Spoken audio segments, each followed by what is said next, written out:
herpes zoster and herpes genitalis दोनों इसमें पाई जाती हैं।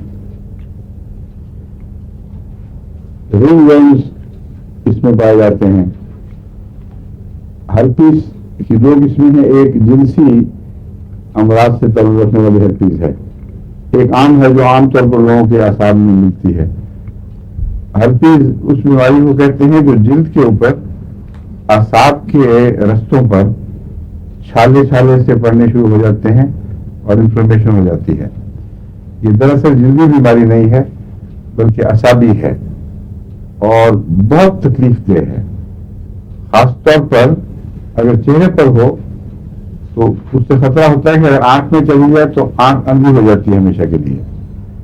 दिमाग पर हमला हो जाए तो फिर मुस्तकिल अंदर उसका जो प्लूरा है दिमाग के लिए उस पर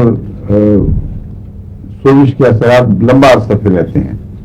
कई दफा इसके नतीजे में अगर ये ना संभाली जाए तो मृगी भी हो सकती है। इसलिए हर्पीस को पहचानना फौरी है, जरूरी है। और हर्पीस का जो तफसीली इलाज ढूंढना वो जरा मुश्किल काम है। मैंने एक फार्मूला इस्तेमाल किया हुआ है हर्पीस में, वो अल्लाह के फजल से बहुत ही इफेक्टिव और चेहरे वगैरह के ऊपर हर्पीस हो देखते देखते वो खत्म हो जाता है सर। वो है आर्निका, आर्सेनिक और लीडन, और बाज़ दफा नेट्रम जाना पड़ता है लीडन की वजह। ये कम्बिनेशन बहुत अच्छा काम करता है। हमारे यहाँ हुआ था, हमारे अमीर साहब को हो गई थी एक दफा, चेहरे की याद है, और बड़ा सख्त डॉक्टर ने डरा दिया था उनको। मेरे पास आया तो यही कम्बिनेशन दिया, दूसरे तीसरे में हंसते हुए आया कि मेरे को वो ब्लॉचेस से रह गए, और डॉक्टर भी हैरान थे कि कैसे हो सकता है, क्योंकि अपना वक्त लिया करती है दवाई बीमारी।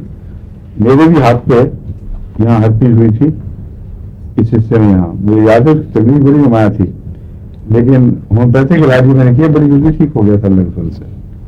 उस जमाने में रजा में बड़ी थी ये हर्पीस। मौसम से भी ताल्लुक है इसका कोई? गर्मी में हुई थी, मगर गर्मी में मालूम है जो आसार जवाब दे जाए वहां की बड़ी सख्त गर्मी होती थी रजा में। को भी हुई थी जब गर्मी में गए थे हाँ साहब, हाँ याद है। उनका राज तो शराब नहीं किया, मैंने तो नहीं किया लेकिन हो गई थी उनको, मुझे काफी तकलीफ थी।